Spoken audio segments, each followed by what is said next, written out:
Good evening, everyone, and welcome into STL Sports Central in our weekly soccer podcast here, Boots on the Ground. I'm Matthew Rocchio. That's Will Bratton, and we're here to bring you about an hour of deep diving into St. Louis City SC. The news from this past week, comments from training from players and coaches, and a little bit of our own breakdown of what we've seen and what we expect coming out of St. Louis City. Obviously, this week, we're talking about another loss because this team keeps on struggling, just 3 wins as we move well past the halfway mark of the season.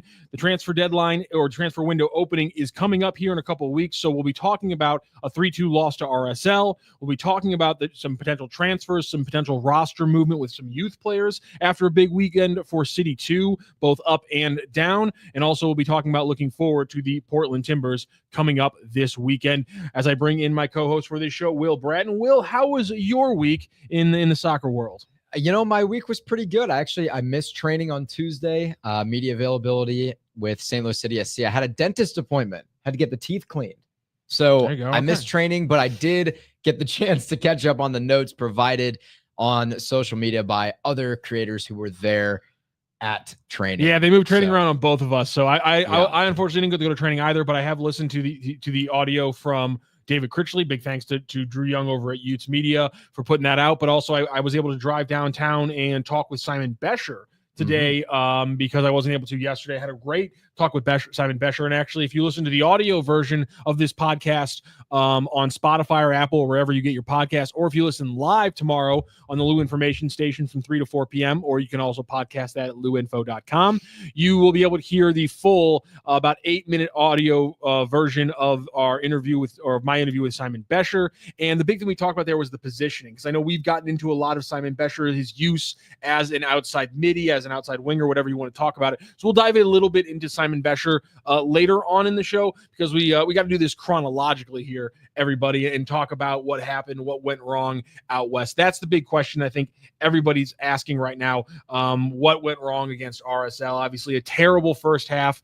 Pretty much all things together. The second half just too far behind the 8 ball. Klaus misses a header. We talked about it in our STL Sports Central City Central post-game show. But your thoughts now with some time to reevaluate and rewatch that game against RSL. What are your thoughts about it? Yeah, overall, I really just don't think it was that terrible of a game from City. I think my sentiment after the match, if I remember, was pretty similar to that. It was just a couple of golazzos, and a very unfortunate moment with Josh Yaro that for once wasn't his fault. A lot of the times these are ones that we can pin on Josh Yaro, but that one, not his fault at all. I mean, there's nothing he can do in that situation except get extremely lucky and somehow manage to flick the ball over the goal, which was impossible, basically. I mean, there's nothing he can do there. The rule is bad. It is the right call, I will say. By the rule, the decision made that the goal should stand is, in fact, the right call. But in my opinion, the rule is the problem. Do we want to talk about how they're getting ripped apart in transition to get to those positions still? Because that was my thing in the postgame, and going back and watching those moments, there's nothing. We weren't wrong about criticizing the transition defense. The transition defense was horrendous. It was against bad. Real Salt Lake, and it's the reason why they lost that game. And the defense right now is why they're losing games. And I know that we're going to talk about Eduard Löwen, and his return is a big factor, and it's going to improve the offense. I think that there should be a kind of tumble down effect where that improves the defense a little bit, or at least gives the defense a little bit more breathing room, not as many bad turnovers to make the transition so problematic. But the defense is bad right now, and it's getting exposed, and it's not going to change very much if you're looking at health wise. So they got to figure out how to batten down the hatches and stop just so many damn good attempts against Berkey. I know those weren't the good attempts that scored, but there were a lot of good attempts against him that Real didn't score. Bottom line is, I know the XG doesn't say this, they could have gotten 3 goals in a lot of ways that game. Yes, absolutely. They had plenty of opportunities to get deep into City's defensive third, their attacking third. And you're right. It was transitional were a lot of those moments. And I think a little bit of that can be attributed to just a very strange back line existing. I think the lack of communication can lead to some of those transitional moments when your back line is disconnected from your midfielders. And specifically your CDM, which, by the way, is always injured. You don't have your Durkin, you don't have your Löwen, you have Wallem on a minute cap. Whatever the situation is, now you have Morales injured too. Like you're holding defensive mids are always injured. And that makes it so complicated in transition, because that's supposed to be your shutdown player in those transitional moments that's able to kind of slow things down enough for your other midfielders to get back and kind of squander the transitional moment and get numbers behind the ball. So it's a really tough spot for City to be in. And there's a lot of ways that we can point fingers at, different players in different moments in those situations. But I think it's best to kind of just think about the overarching theme here of that personnel, selection that's available is really the biggest thing hurting the transitional problems for City. And jump into the chat as Cole Bassett's left foot as here. We love the chat. We will let you take control of the show if you so please from that chat system. Awesome, concede a world-class volley in the 6th and a turnover-born goal at 43 minutes, and you're handing opponents freebies. St. Louis's back line needs a wake-up call. Listen, you're not wrong about the second part, but I think you are admitting in that first part that it isn't necessarily the back line that needs the wake-up call. To Will's point, it's the midfield and the tertiary parts of this team, because if you're going to talk about this team defending from the striker back and everybody being important, then you got to look at where the middies are in a lot of these mess ups. Yeah, absolutely. And I'm not going to point any fingers like at a guy like Simon Betcher, but that's an example of a part of his game that he's not so great at. Now he works hard defensively, but he's like awareness and positioning defensively isn't great. And a lot of times he's caught so far up that it's almost impossible for him to get back in some of those transitional moments. So, I mean, it's a tough situation. And like I said, for me, it really comes down to who's playing your double pivot 6 that Critch is running every single match since taking over. 4-2-3-1, baby. We're dogmatic about it, apparently. Yep. I don't know. They ran 4-4-2 at the end of last season. Worked pretty well. Yeah. Well, I don't know. I'm just spitballing here, but apparently we're dogmatic about 4 people in the back, and it's got to be 2-3-1 up in front of that. But I'm not sure why we're going to be so dogmatic about it, but apparently we are. That's just where we're at. What? I said that's just where we're at. Where we're at. We just got to try things. Yeah, apparently not. Cole Bassett's left foot with Löwen back. St. Louis will go from who's our metronome to watch this team click. He's the missing gear. Cole Bassett, don't do my promos for me. Coming up in about 15 minutes, we'll talk more about why Eduard Löwen's return is going to be such a big deal, and we'll try to connect it to what Will's saying about why it's not just about the offense getting better about Löwen, but why just the possession and control factors of things is going to be such a big factor. But before we do into that, we do want to dive into a couple of the problematic plays like we always do. A little bit of a simplified City circuit today, as we're just looking at a couple plays from if we're just going to look at a couple plays from the RSL game, a couple of quick screenshots, and really we're going to look at one quick offensive play and one quick defensive play, and they happened in about a minute of each other, and they really showed, I mean, you could have taken those 2 plays, extrapolated them across 90 minutes, and it would have given you a perfect example of City's issues. So we're going to dive into our first example, and what we're talking about here is the first half for me was really defined by wasted chances.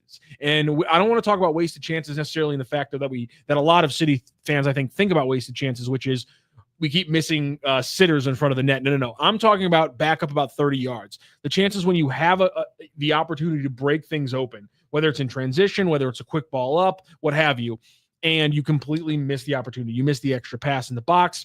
Those are the opportunities I'm talking about with wasted chances. And we saw one very early in the game with St. Louis City here, as I'm going to pull this one up in just one moment. As we just have so many slides, everybody. There's so many slides. I got a little preview. I don't like to spoil some of Rock's slides when we go into these, so I don't see them until you guys see them a lot of the time. Don't spoil my slides. There's some fun stuff in here. I'm calling this slide City lacks fundamentals, because when you blow these ones, it's gonna get worse. Don't worry. I get punnier as the show goes on. It's getting bad. It is. Bottom line, long ball here, 9:30. You're already down 1-0. Long ball here to João Klaus, and this is a absolutely perfect setup for what City wants to do. You have what most teams in the MLS actually have, which is 2 people back and a lot of people pushing forward in most situations like this. Just 2 center backs sitting back. Klaus bodies one of them up. He's going to win this header, and Marcel Hartl is exactly where he wants to be. By the way, while we're talking about it, just make a quick point about Marcel Hartl being higher up on the pitch while we connect all these threads throughout today's show. Klaus is going to win this header and knock it down to Marcel Hartl. And then the key person is at the top of your screen is Simon Betcher there, unmarked, because that second center back is going to have to split the spacing and he's going to remain unmarked. But what happens is, what the problem is you think, oh, this is going to be all fine and dandy. That's not what the next slide is supposed to be. My apologies, everybody. Next slide's supposed to be this one. You think it's all going to be fine and dandy because easy play out there from a Hartel. He gets it well in front of the chasing center middies from RSL. It's out to Simon Bescher. And look at this play right here. I mean, it should be a one-touch, right-footed, curling ball over the top right at the feet of Joao Klaus.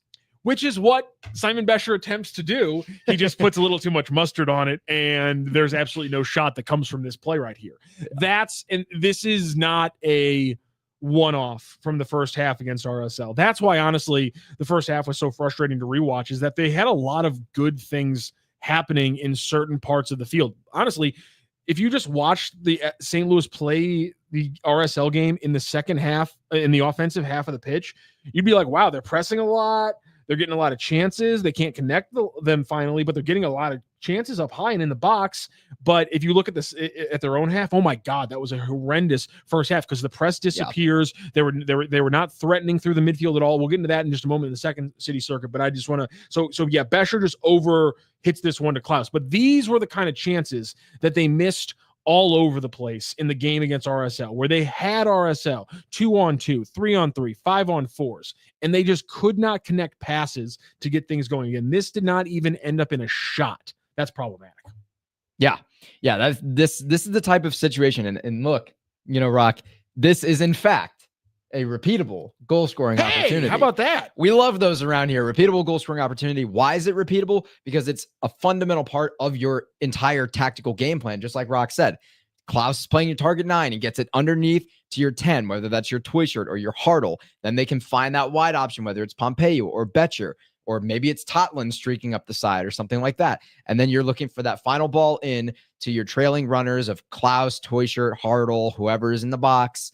And that's what you're looking for in these situations. It's very repeatable. It can lead to a lot of goals, and it has to be executed better if you want to win games at the end of the day. This is a class opportunity, and Hartle and Klaus do everything right, and the ball just is not on the mark. Now, if this ball gets to Klaus and he shanks the shot, then at least you know that you've created the goal scoring, you've created the shooting opportunity, and that's good enough.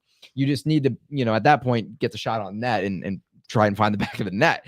But to not even get to that point of getting the shot off, that's when you run into issues of you're not going to be able to win games like that because, those half chances, even if the ball is just good enough for Klaus to get a touch on it, at least that's a half chance. Maybe you get a rebound or something and can still score. But if that ball doesn't get put in a dangerous position for Klaus to make a play on it, you're completely wasting that whole chance, which is exactly Rock's entire point here. It's wasted chances. So many wasted chances there in the first half. And again, it's not just bad shots. It's everyone sees it. Everyone who criticizes City, we all see it. They can't connect passes, and that's how attacks just continually die on the vine over and over again for St. Louis City. Cole Bass's left foot. Klaus and Hartle to deliver. It's time for someone else to step up on the road. One or two game breakers can flip this script, and that's 100%. I don't disagree. And that's the problem. Just everyone right now is having a bad season. Simon Bescher is a great example of a guy merchant who's having, in a lot of ways, he's having a very good season. He's also an XG merchant. Look at his XG per game from last year compared to this year, and it's double what it was last year. His XG per game last year was 0.26. It's 0.52 this year.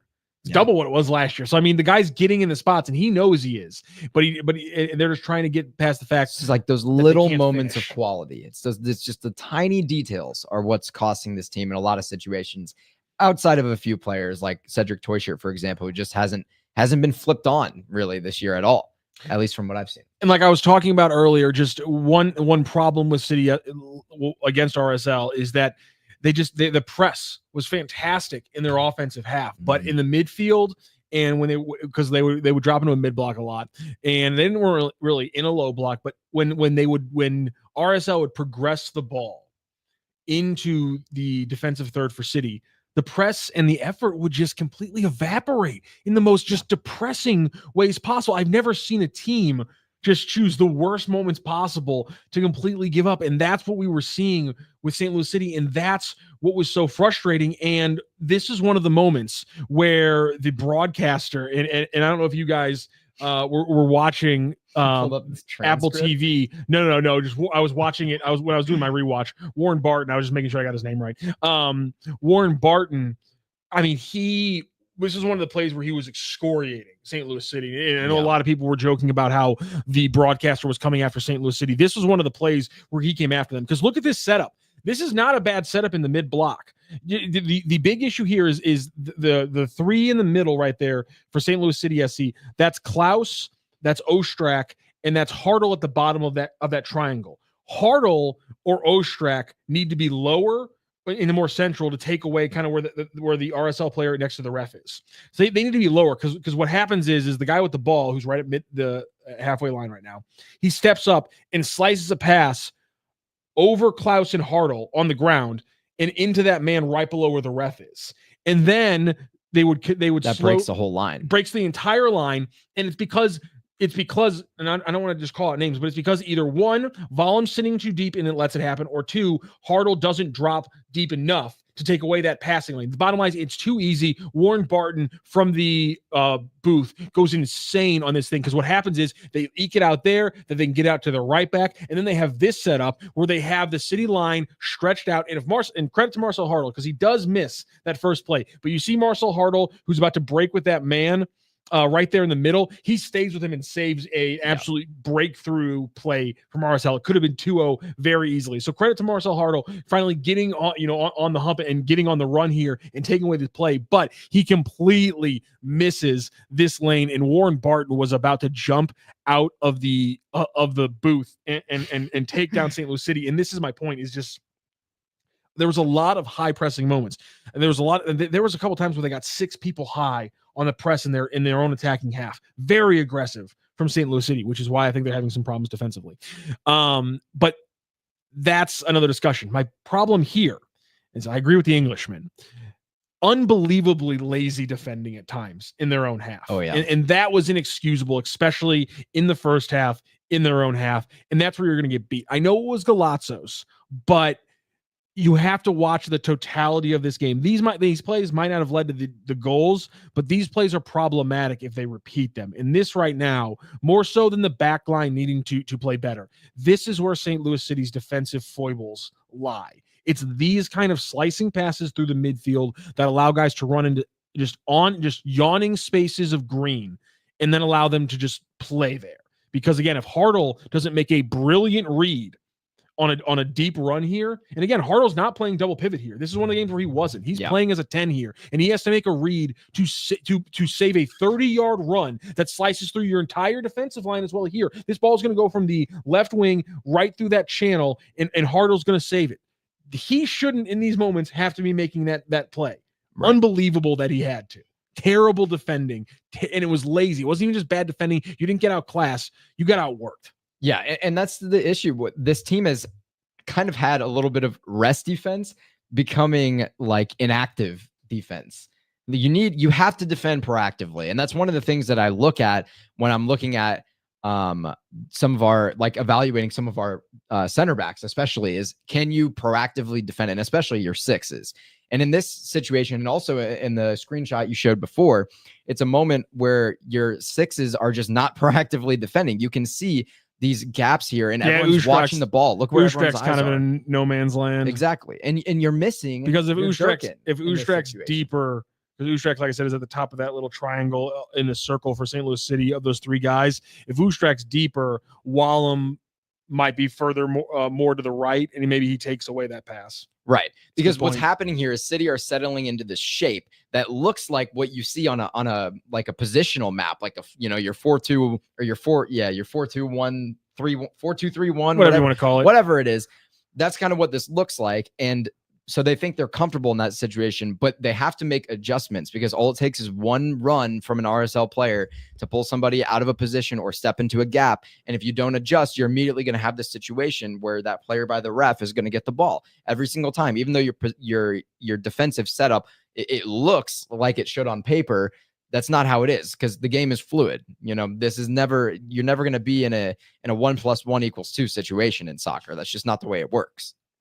Yeah, it was bad. These are the moments. Again, the fact that we're harping more on the midfield than the back line, I think, says something. And also, I'm not sure if Totland's completely blameless in a play like this either, because I mean, I'm sure he's watching that run as well. So he can't get wide. And so that's why their left back has such an easy just ability just to trot up the wing like that. So maybe you can have some criticism there. But for me, considering who it was in the back line, and let's remind you, the back four of that game was from right to left, Totland, JGR, Josh Yarrow, and Yaziel Orozco making his City debut.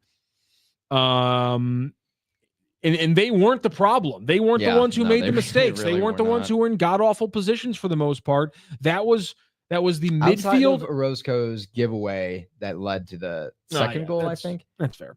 You're overall, though, he's absolutely right. They were not the problem. And that says a lot about just how troublesome the defense, it just says how troublesome the offense in the midfield has really been going forward. So they're going to, and this connects to also something that David Critchley's been harping about for the last 3 weeks. They don't play a full 90.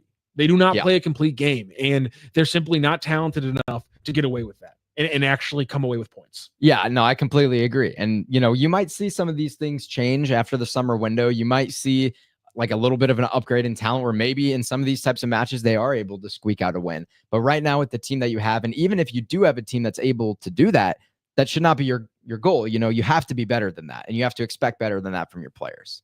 Absolutely. Let's move on talking about like our boy Cole Bassett kind of previewed for us, and that is you're going to like this one too. How would you like this one?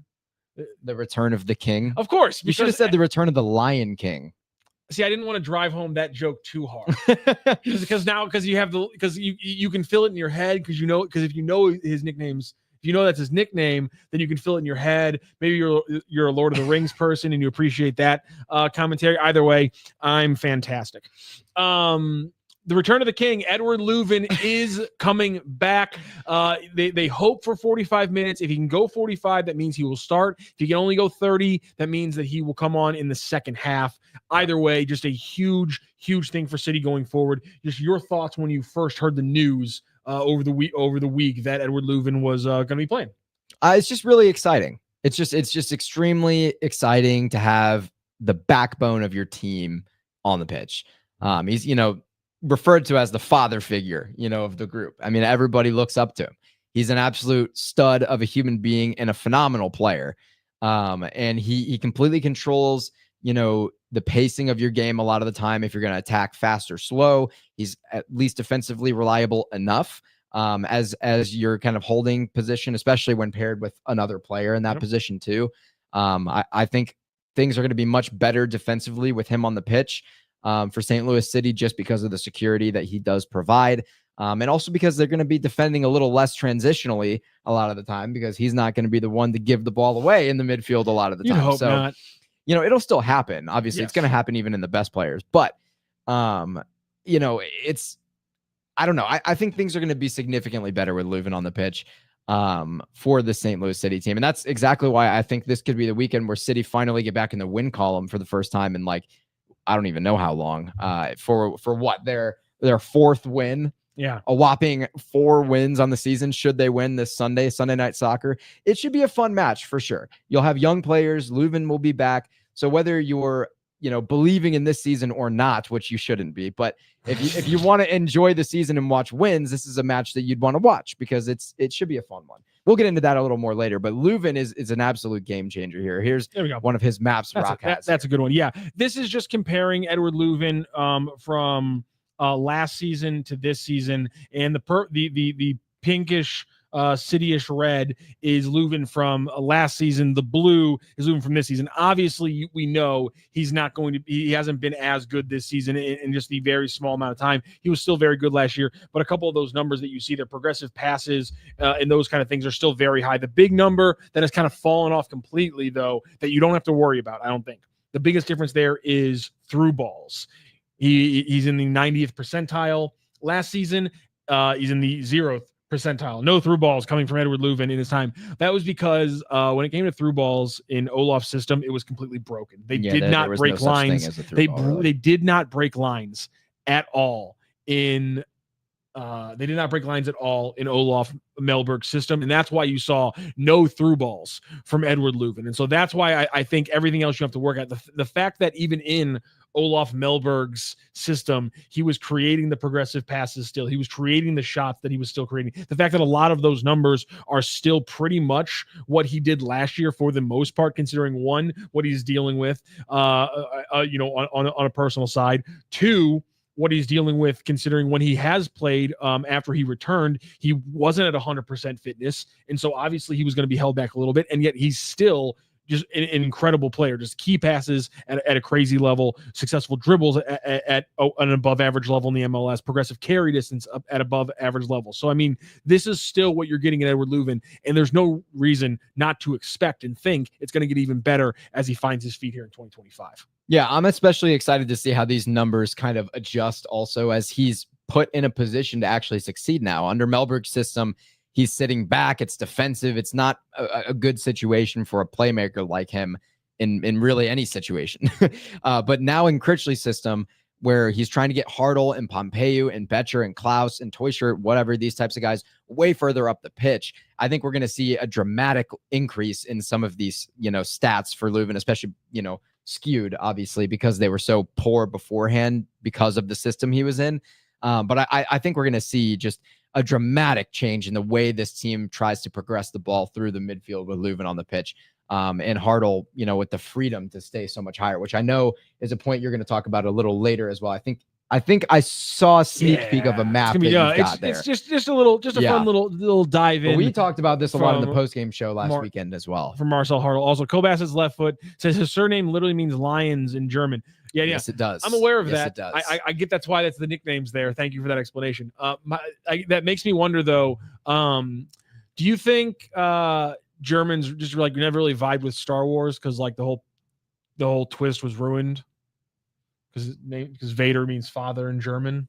Oh, so I don't know. Although George Lucas said he didn't do that for a reason, but I'm just saying I don't think a lot of people in America know a lot of casual German. Is all I'm saying. Cole Bass's left foot. Hence why I didn't go with Lion King, because I don't know how many people are aware of that. That's all I'm saying. Cameron Freeman jumping into the chat, always loyal. We have yet to play a full 90-minute game where we see City control and close a game out. Yeah, I think maybe pretty much. Yeah. Yeah, even the ones where they won, against the Galaxy, it wasn't like a dominating game in that fashion. Yeah, even the ones where they've come away with wins, they have not been in dominating, controlling fashions in any way, shape, or form. I think you're right about that. It has been problematic, and that's one of the reasons we need to see something a little bit better. Cole Bassett's left foot. Löwen's long-range switching opens up the flanks. Expect City's wing play to look sharper and less predictable. Obviously, that Löwen to Totland switch is a big thing, and good job by Cole Bassett calling out one of the deep cuts in the Löwen stat sheet, 99th percentile in 2025 in MLS in switch play. Mm-hmm. So good call there by Cole Bassett's left foot. I like that one right there. Any other thoughts on the return of Eduard Löwen? I'm not sure that I have anything else except that, like I said, it takes less pressure off your defensive situation when you're not giving away as many balls in the midfield and when you can retain possession and you have confident playmaking going forward. I think it'll help.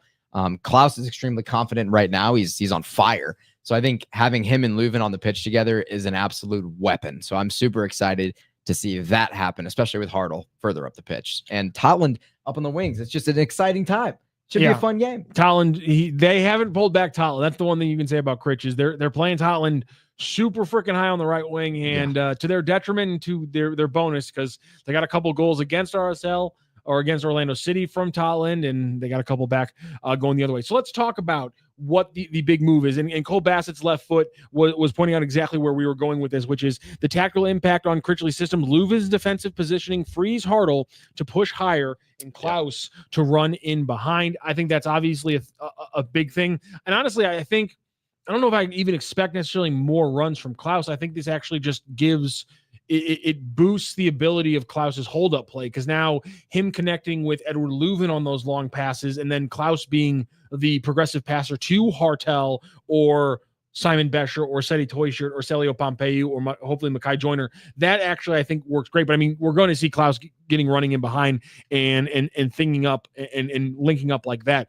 But to your point, my big thing is what's going to happen here for Marcel Hartel. And as you can see here, we're going to talk about how a rising tide lifts all boats, or cellos or something like that. I mean, he's got the name worked out. I thought it was perfect. Rock, this is your worst one yet, for sure. I disagree with that statement. They've all been pretty bad.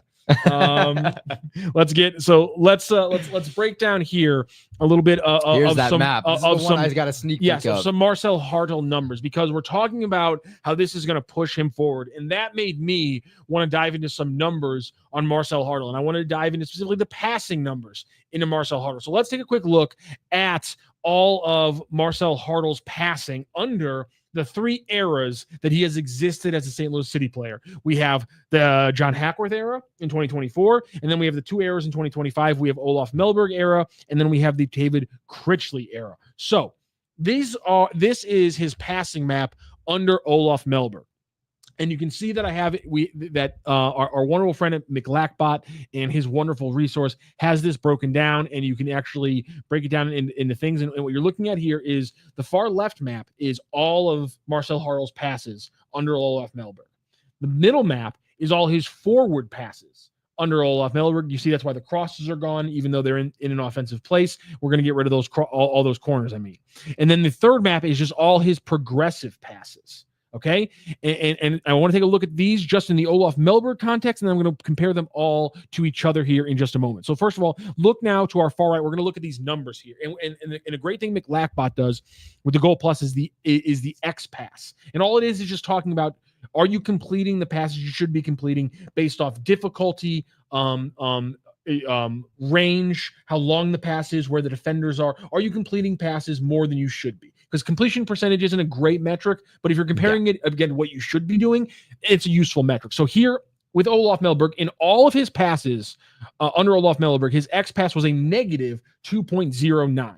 If you just look at just his forward passes, his X pass was a negative 3.21. And if you isolate just his progressive passes, he was a negative 2.03. Not great. He was not an effective passer under Olaf Mellberg because he wasn't an effective offense under Olaf Mellberg. It's also, I want you to look at here as well, is where a lot of these passes are originating, because that's going to be a key thing as well. Will, if you will, do me a favor here, if you don't mind me. Go for it, bro. On your screen here, I'm just going to hit over. Oh, we got slides. Okay, I got you now. Tell me when you need the next no one. problem. Here is Marcel Hartel under the 7 games now under David Critchley. Obviously, he's not nearly as populated, a lot less minutes. But the bottom line here is you can see there again, all passes, all forward passes, all progressive passes. And right here, if you just want to use a quick metric, X pass right here, his X pass on total passes plus 7.20. His X pass on just forward passes plus 7.83. And his X pass on just progressive passes under David Critchley plus 16. That's 0.03. That's an unbelievable number. Under David Critchley, by this metric, it's got to be one of the highest numbers in the league. By it's his total X pass under David Critchley is plus 10. And that's like the second or third highest number in all Major League Soccer right now. Next slide, please. And let's go back to 2024 and look at the numbers under Hack, because under John Hackworth, they weren't as good as they were under Critchley, and he did actually play him in a pretty defensive role at times when he first arrived, but they were positive. Overall, plus 1.61, all forward, plus 3.1, and progressive passes, plus 4.98. All so much better. And go ahead and hit the next ones for me, and we can get a better look at these numbers, because they're all the numbers, and you can see there. Hartel under Hack, Hartel under Olaf, and Hartel under Critch. I put it in time chronological order there. Thank you.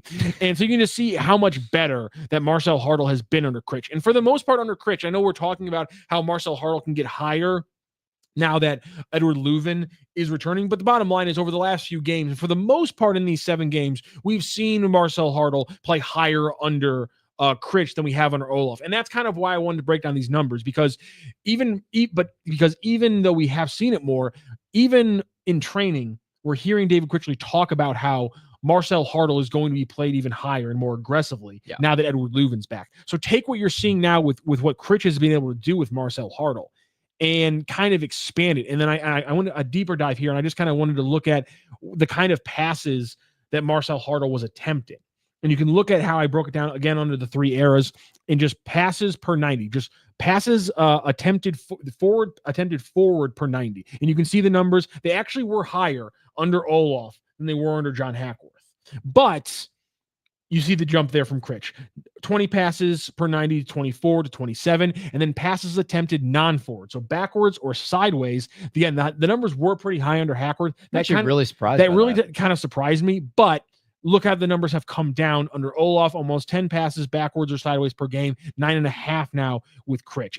And you're seeing now, obviously, if you see just a lot more touches with Olaf than with Critch, because he was playing in that 6 role more than the 10 role. So he was getting more of those rotational passes and things like that. The bottom line is the numbers are just telling us what we already know, which is that Hartle's better when he plays it forward. And we've already seen just how much better Hartle has been.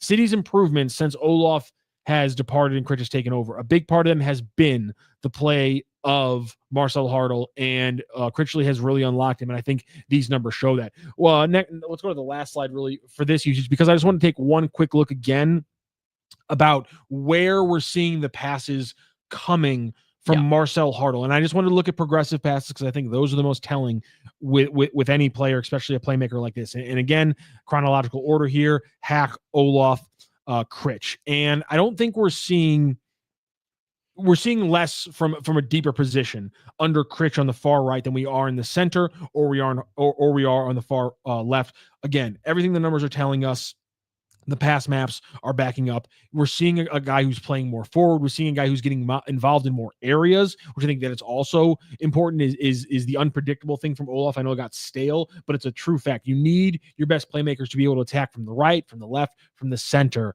And again, moving Löwen up, it'll take all these good numbers under Critch, and I think it'll just jack him up. I think Löwen's going to be great. The team's going to be better with him, but I think Marcel Hartle has a chance to go nuts with Eduard Löwen returning. Yeah, I completely agree. And I think the only key piece missing is just a good defensively reliable CDM to play next to Löwen. I feel like that's the one key component here that can really break things open, because it, again, allows Hartle to stay higher up, receive passes from Löwen, open his hips, and find those progressive passes forward. That's where you're looking for Tots getting up high, where you're looking for Klaus, or you're looking for Pompey, or whatever it may be, Betcher, Toyshirt. There's numerous different players that could be up in this system. But honestly, I think, the interesting thing to me too is I noticed the density was far less under Hackworth than it was under Mellberg. And obviously under Critch, the density is way less because there's been less time. Yeah, and I mean, if you go back one slide. Yeah. If you want to, you can see the number, the minute difference. He's played 500 more minutes under Olaf than Hackworth. Yeah. Okay. Interesting. But to your point, a lot. But he also, again, total passes under Olaf 534, total passes under Hack 334. So but again, a lot of that I think was when you're playing the 6 as opposed to the 10. True. You're playing you're playing 20 or so more passes per game because you're just like recycling things as a DM. Yeah. I think something that's particularly striking between Mellberg and Critch on these two passing maps is just the number of, so obviously the density for Hartle, he likes that left central side. So you're going to see more passes originating from there. But under Critch, I see like a little bit more of him getting involved just strictly higher up the pitch, and getting, when he is higher up the pitch on the right, that's tends to be when he gets involved. Whereas under Mellberg, it's kind of, pretty even. Obviously he's more left side dominant, but he was getting involved sooner and further down towards half under Mellberg. And I think that was really holding back the attack for City. Obviously that's kind of a topic that we've talked about a lot already. Not only just today, but in a lot of previous shows. I just want to point two things. You're correct 100%. I also just want to point out a rising tide would lift all cellos. They're they are stringed instruments with a hollow bass that would literally. I know what a cello is, Rock. But I'm saying a rising tide would literally lift all cellos that were in the water. The analogy works. I don't know what your problem with it is. Look, you did great, Rock, and I'm proud of you, and we're killing it. We're killing it. Cole Bassett's left foot. Cole, I need to know, where are you pulling these little nuggets? Because Do you want to be a producer for us? Yeah, you want to jump on, bro? 82% pressure pass rate turns broken plays into attack launchers. Enough said. He says he watches MLS 360. The double hyphen. He says he watches a lot of MLS 360. So I'm like, do you have like an annotated version of their broadcast from Matthew City? Doyle? I don't know, maybe. Oh yeah, Howard tells 82% pressure pass rate turns broken plays into attack launchers. Enough said. It's the enough said part where I'm like, is this ChatGPT writing this? Are you like ChatGPTing us fantastic stats? Because I'm okay with that. Not really. Don't do that. But I'll take it. City press jump. Press tempo jumps 20% when Löwen's on. Doubters check his PPDA impact this weekend. Yeah, I think I want to know what numbers they used there, because are they just like using that kind of would surprise me? Well, no, but also it's like, but I want to know what numbers you're using, because are you saying like in Olaf Melberg games they press 20% more because he hasn't played? Has he played a Critch game yet? No, he hasn't played a Critch game. So like, and I just think that, listen, you're not wrong. I think the press is going to be better than it has been. I'm just wondering. I'm really fascinated by the date ranges they use to pull these numbers. Yeah, I think the one thing I'll say on this is I'm not sure. I'm not convinced that the press tempo is going to increase, but more of the effectiveness of the press, which is going to affect that PPDA number. I think that's going to be kind of the main difference. I'm not sure that City's going to press much more aggressively with Löwen on the pitch. That honestly doesn't really make a whole ton of sense because of his play style and his defensive play style. He's not really like a Durkin. He's not a crazy high presser like that. But absolutely, I do think the press will be more effective because of just how aware he is as a player. So that PPDA number definitely will change. And I want everyone to look at. We'll take a little look at this right now, because this is interesting to me, because I pulled up. I got more slides actually. Oh, what slide are we on here? We're on 3. Because here is the comparison. Actually, go ahead and go to 2. Let's go to 2. Here's the comparison between St. Louis City's profile this year compared to St. Louis City's profile last year. And that's in 2024 is the blue and 2025 is the pink. Yes, you are correct. That's not, yes, because they were a better team in 2024 than they were this year. But to your point, the one that you're talking about is the PPDA, and that's the very bottom, pressing at the very bottom, that 93 percentile in the blue and the 27th percentile in the pink. That's pressing right there. That's the difference. One of the biggest differences. There's a lot of differences between these teams, but if you want to get a quick visualization about how different these teams are, that those 99 percentiles or high 90 percentiles, I should say, for 2024 City that have fallen off a cliff, duels and pressing have gone from 89th percentile and 93rd percentile down to the 31st and 27th percentile. Yeah, that's a pretty crazy stark difference. Complete fall off. Set pieces, they're about the same. Box efficiency, they're about the same. Counter, they were a better counter team last year. That shouldn't surprise you. 82 percentile this year, just above average, 58th percentile. They need to be better. Last year, they were a 20th percentile team in possession. This year, they're in the 6th percentile. Performance overall, which is X points, obviously they're worse this year than they were last year. And the attack, much worse than it was last year. The defense, just as bad as it was last year. And that's something I think that's also indicative as to why, for me, we can admit the defense is bad, but the defense isn't why they're losing these games. Because if you look at this, the defense in 2024 was bad. And this is the full scope when they weren't winning a lot of games in the full season, but the defense wasn't that great in the second half either. But the offense in the midfield was able to step up and cover their ass, and they were able to win games 2-1 and 3-2 instead of having to win games 4-3. And so this, I think, just illustrates just how bad the defense is, and also jumps into Cole's point where he's talking about how useful and effective that Eduard Löwen is.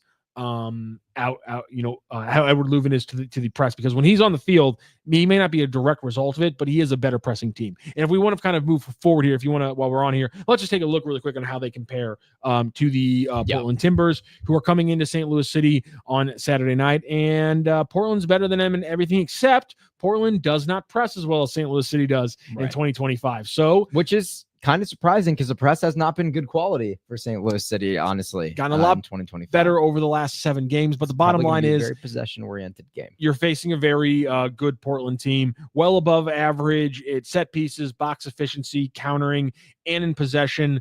They also don't have their X points pretty low as well, but still much better attacking team, better defending team. They win more duels at a higher rate than you do. They just don't press as well as you do. So that's kind of the profile we have looking forward to the Portland game. We won't dive too much into Portland because that's what next week's version of Boots on the Ground is. So let's dive into the conversations, some other conversations that are going on around St. Louis City right now, because we have the transfer window opening up here in just a couple of weeks. We also have some conversations around the youth players, because we just saw arguably, I know there aren't any rankings, but we might as well start doing them here on STL Sports Central. The prospect rankings for St. Louis City SC.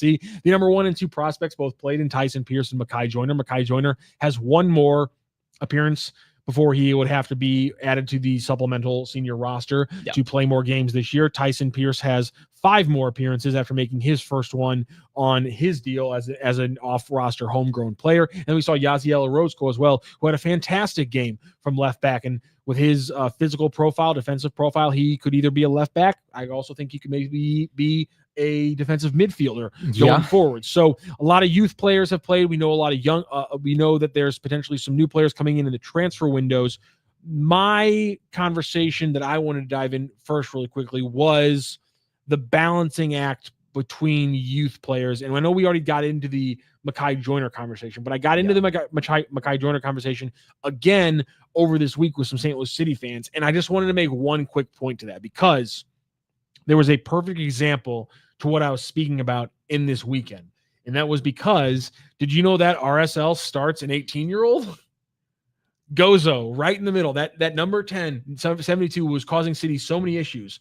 Is an 18-year-old who played in 1 match 2 years ago and 1 match last year for 12 minutes for RSL last season as a 17-year-old. And this year as an 18-year-old, they have said, here you go. And they have given him starts. They keep giving him time, and they keep letting him flourish and figure things out with RSL. That is a big thing. It jumps out to me that they just let Gozo go, essentially. And he's actually younger than Mekhi by about 200 days. And they have played him in 15 matches. He's gotten almost 1,000 minutes. He's gotten 11 starts, and he's gotten 2 goals. And yes, he struggled at times, but he's played extremely well. And this is why I want to see Mekhi Joyner, not just for 12 minutes, 20 minutes at the end of the game. This is why I'm at a point where I need to see Mekhi Joyner for 60-minute starts or 30-minute relief appearances, or else I'm questioning why not.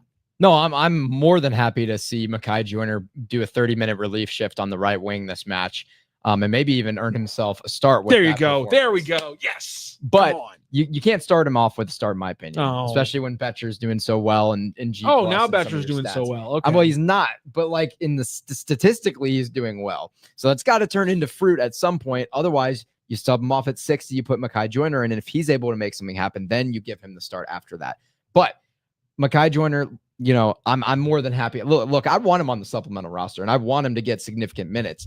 I don't necessarily want him to be your starting right winger, but there are matches where that will make sense. And if he earns those opportunities, I want them given to him. I don't want him held back from that. Tyson Pierce, though, we just slow down on the Tyson Pierce train just a little bit. I'm okay. He's so young. He's so young. He's still not even fully grown physically. He's a small dude. He's very talented. Don't throw him into the wolves. Let him develop. No, let him have some appearances. Let him have his 6 appearances. He can get his 6 appearances. I'm fine with that. He doesn't need to be starting unless there's an emergency situation where he needs to. I'm okay with that. And he doesn't need to be getting a supplemental roster slot yet. Maybe next year, this conversation is different. And he's going to get it at some point. It's just a matter of when. He's a very talented player. You know, these are your number 1 and 2 prospects. And you've got other guys like Caden Glover and Emil Jaskalainen and Brendan McSorley and Yaziel Orozco even, and other guys that are talented as well. But Mekhi Joyner and Tyson Pierce are 2 guys that you really need to put resources into doing it the right way, in my opinion. So That's all I'll say on that. I know Rock hates to hear me say that I don't want to start Mekhi Joyner every single match. It's time to start Mekhi Joyner. Like I can't. Like you're because this is the perfect time. Also, you're not a playoff team. The results aren't as critical, and you can give a guy leeway. Because for me, it's about giving a guy leeway to try things and make mistakes without having to worry that he's going to get the yank. No, I do agree with that. Absolutely. And so, and you're not always, and you're not always going to get the chance to do that. And if RSL can say a guy who at the beginning of the season was 17 years old, if he's ready to get 11 starts this season, I think we can start giving Mekhi some, right? Like this is what we just saw. We just saw a guy. If he earns it with the 30-minute shifts, yes. He's earned it already. I think he has earned it with his play already. And again, a big factor we always have to add in, and David Critchley said this again at training, is he will play guys who train the best. He's going to train. He's going to put the best 11 from training in that can help them win a game. And I respect that perspective from David Critchley. That's how he has to think about things. I get to be selfish and say you have an 18-year-old who apparently is comfortable on both flanks. Play him. But I'm also saying play Celio, and I'm also saying play Simon. So I am being a little bit hypocritical. Well, you can't get all three. I'll admit it. I'm being a little bit hypocritical. That's fine. I'll be a little bit hypocritical to make a point, which is this is what you do. This is not pushing a guy forward, in my opinion. This is not an irresponsible move. This is what responsible, business savvy teams do, because Mekhi Joyner is not going to get better by playing against MLS Next Pro defenders. That's why he's training with the first team. The next step is more minutes and starting against MLS teams on a week-to-week basis. Not starting on a week-to-week basis, but minutes on a week-to-week basis. I will agree with you on minutes. And so we can get to starting. Right now, it's minutes. And I think he's earned it. And again, we don't get to watch a lot of training, so I have to give a benefit of the doubt to David Critchley and company that they are picking the best 11 and they're not letting the youth factor change their opinions. And that's what we want from them. But I will until they're mathematically eliminated. Then I want you to rest Simon Betcher and throw Mekhi Joyner out there. I would like them to be realistic and not wait for mathematically eliminated. Well, we don't have the luxury of that because our jobs aren't on the line for it. His is. Fine. So he kind of has to take that approach of trying to win every single match. You're going to be all logical about things. That's fair. But that's my thought process. And that's also why I'm not dying for or worried about big money being spent for the right wing, because I think those minutes are taken up fine by the group of guys you have. I want to see if we're not going to start Celio on the left. I want to see more. I want to see Celio maybe start on the right. The one thing I'll say, with Mekhi on the left, I'm okay after talking with Simon with playing him on either side. I actually kind of like him more on the right side after talking with him today. But I want to see Mekhi Joyner, and I think he's earned it. And I think it's the best thing for City going forward, considering the timing of where this season is right now, and the timing is where his development is. 18 is a special year, and if you can get him some highlight reel goals and some heft going before he turns 19, it completely changes his profile to the outside soccer world, I think. Yeah, that's fair. The one thing I'll say is investing at right wing doesn't necessarily take the opportunity from Joyner. I think the opportunity for Joyner doesn't change because Simon Betcher just goes back to what he should be doing, which is like playing up top with or in relief of Klaus. What does Seti Toyshirt do? Well, that's where he's supposed to be too. But that hurts. My Simon point is Betcher you got a lot that of right bodies. winger would just be starting, and Mekhi Joyner would have the same opportunity. They don't have the roster space nor the financial flexibility. No. Hold on a second. Nor the financial flexibility to have that much of a logjam at the forward position. It just depends. It depends if you're running two strikers or not. But they're not. Right now. Dogmatic. Not right now. And dogmatic 4-2-3-1. They're not running a right winger. Or good Lord. They're not running a two striker system because they don't have a real right winger. That's why they're doing the 4-2-3-1 thing with Betcher up high and Pompeo up high. No, they want to run. When you have a real right winger, you can do the 4-4-2. They don't, but they want to be a 4-2-3-1. They don't want to run a 4-4-2. I think that might change. But they told us that they're a 4-2-3-1 squad. Yeah, but it's still going to kind of look like that, because if your 4-4-2 is Klaus and Seti's sitting underneath, and it still sort of looks like a 4-2-3-1, but you have a real right winger now who has defensive responsibility. I don't necessarily think I don't even know if they want that, because and this is what I was talking about with Simon Bescher, and you'll be able to hear that full interview in the audio version of this podcast. Because they want Totland playing in his natural position, which is getting high up the right side, which naturally kicks the right winger into a secondary striker position, which is why Simon Bescher works so well in that right midi spot. It's why Makai Joyner would work so well in that right midi spot. It's why Celio Pompeu would work well in that right midi spot, because Totland's always going to get high, so the right midi's always going to be kicking inside on the attack. But that's exactly what causes defensive issues in transition as well. The solve there is in the defensive midfield. Yeah, but it's always been in the Cardinal system, and especially with Hackworth when he took over in the back half of 2024, the coverage behind the fullback, especially the right side of fullback, was always the 6. And that's why we saw, for the first time really in multiple games, what Hackworth did that Carnell never did was he flipped Löwen to the right side, and then Löwen would drop into that right back area to cover that space and deter runs when Totland was super high. I agree that Totland going up super high creates the problems, but I just don't I think that's a philosophical part of this team's tactics at this point. We will see. Time will tell.